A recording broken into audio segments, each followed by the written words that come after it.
What you're looking at behind me is going to be the Aventura special light sport aircraft. Pretty exciting that these fellows have taken this design this far and now are going into the SLSA world of a fully built Aventura. Come on along and we'll see how she flies.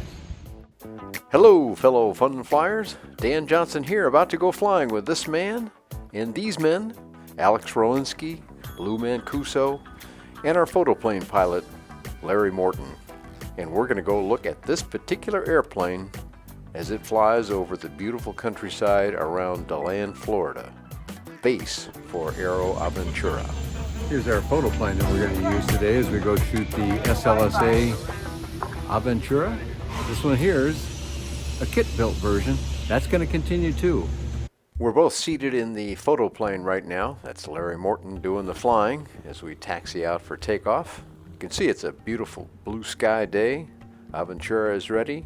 We're ready aloft, and we're about to go do some serious flying with these two airplanes, both Aventuras.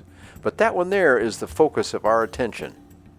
Alex Rolinski himself doing the flying and waving from his Aventura SLSA candidate. I say it that way because they are still in the process. The majority of the work has been completed for them to become a fully built special light sport aircraft.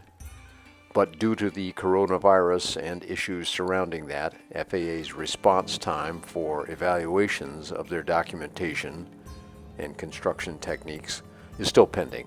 We think that'll come along pretty soon here, because they were going to be ready perhaps as soon as Sun and Fun, which, as we all know, did not happen. After we got done, we came back in to DeLand Airport, where the DeLand Showcase will happen this November. This is home base for Aventura, and right next door to them, Aerolite 103. So this is a popular place to be for very affordable airplanes, fun aircraft, and now a fully built airplane like this one here, a seaplane from Aero Adventure in DeLand. The aircraft has been around for many years. There's hundreds of these things flying, but every one so far has been a kit. That's about to change as the SLSA comes to fruition. The new Aventura SLSA to be here before long uses the Rotax 912 on it. These folks have tried just about every engine option you could have, so they know a lot when they came to do this one. Let's have a closer look. Here you are getting a close-up of the Rotax 912 ULS 100 horsepower aircraft engine. It's a good choice for an SLSA because it's already met all the need for that particular level of FAA acceptance. However, Aero Adventure has worked with numerous other aircraft engine suppliers, including the Aero Momentum 117 horsepower aircraft engine that they called their S17 model. We've seen that in previous reporting. The company's also worked with Viking aircraft engines and has installed various power plants. So they've got this down, and the 912 worked beautifully on this particular aircraft. This is one busy company down here that Alex runs. Actually, it's a collection of companies, one of which makes this handsome little wing bug that supplies air data information to inside the cockpit so it can run instruments or an iPad or your phone or pretty much anything. Clever idea.